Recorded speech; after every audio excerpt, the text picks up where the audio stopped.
केंद्रीय वित्त मंत्री निर्मला सीतारमण ने हाल ही में बेंगलुरु में छात्रों से बातचीत करते हुए पितृसत्ता पर पारंपरिक विचारों को चुनौती दी और युवा महिलाओं को आत्मविश्वास के साथ अपने लक्ष्य की ओर बढ़ने के लिए प्रेरित किया।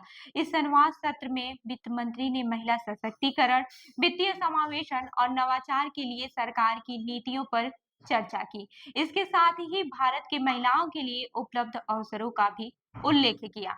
वित्त मंत्री निर्मला सीतारमण ने पितृसत्ता की अवधारणा पर सवाल उठाते हुए यह तर्क किया है कि आज के दौर में महिलाओं के लिए सफलता की राह में पितृसत्ता का कोई बड़ा अवरोध नहीं है।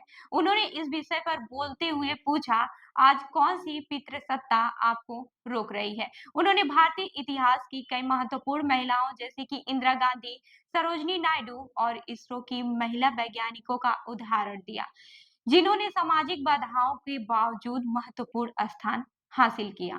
उन्होंने यह भी कहा कि पितृसत्ता पर केंद्रित आख्यान भारत में महिलाओं के लिए उपलब्ध प्रगति और अवसरों को नकार सकता है। सीतारमण ने महिलाओं को इस प्रकार के शब्दजाल से बचने की सलाह दी और कहा कि महिलाएं अद्भुत उपग्रह, रॉकेट और अंतरिक्ष यान भेज रही हैं। इन महिलाओं में से अधिकांश साड़ी पहनती हैं,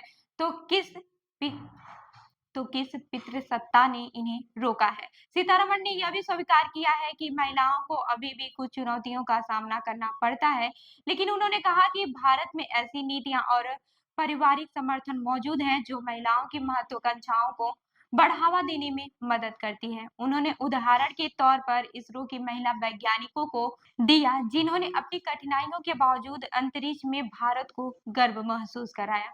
वित्त मंत्री ने यह भी कहा कि महिलाओं के नेतृत्व वाले उद्यमों को सरकारी खरीद में विशेष प्राथमिकता दी जा रही है। उन्होंने सरकारी ई मार्केट प्लस के माध्यम से महिलाओं को और एमएसएमई को विशेष छूट देने का उल्लेख किया, जिसमें उन्होंने बाजार में अवसर मिलते हैं और उनका व्यापार बढ़ता है। वहीं सीतारमण ने यह भी बताया कि 2016 से केंद्र सरकार ने नवाचार को बढ़ावा देने के लिए कई महत्वपूर्ण नीतियां शुरू की हैं। इन नीतियों में स्टार्टअप्स और एमएसएमई के लिए पेटेंट आवेदन प्रक्रिया को सरल बनाना और शुल्क को कम करना शामिल है। उन्होंने बताया कि लगभग 40% सरकारी खरीद एमएसएमई से होती है और इसमें महिलाओं के नेतृत्व वाले उद्यमों को विशेष प्राथमिकता दी जाती है। भारत में आज 2 लाख से अधिक स्टार्टअप्स हैं, जिसमें से 130 से अधिक यूनिकॉर्न बन चुके हैं।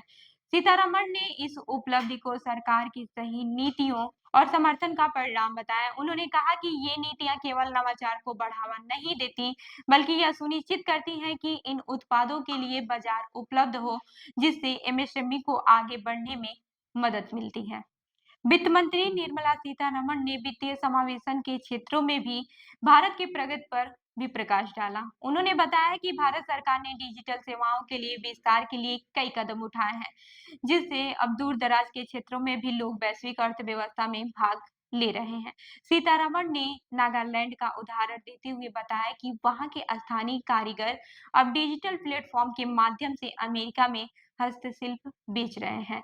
यह डिजिटल नेटवर्क के विस्तार का परिणाम है, जो अब सभी को वैश्विक बाजार में अपनी मौजूदगी दर्ज करने का अवसर दे रहा है। केंद्रीय वित्त मंत्री निर्मला सीतारमण ने यह भी बयान दिया कि महिलाओं के सशक्त नवाचार और वित्तीय समावेशन के प्रति सरकार की प्रतिबद्धता को स्पष्ट करता है।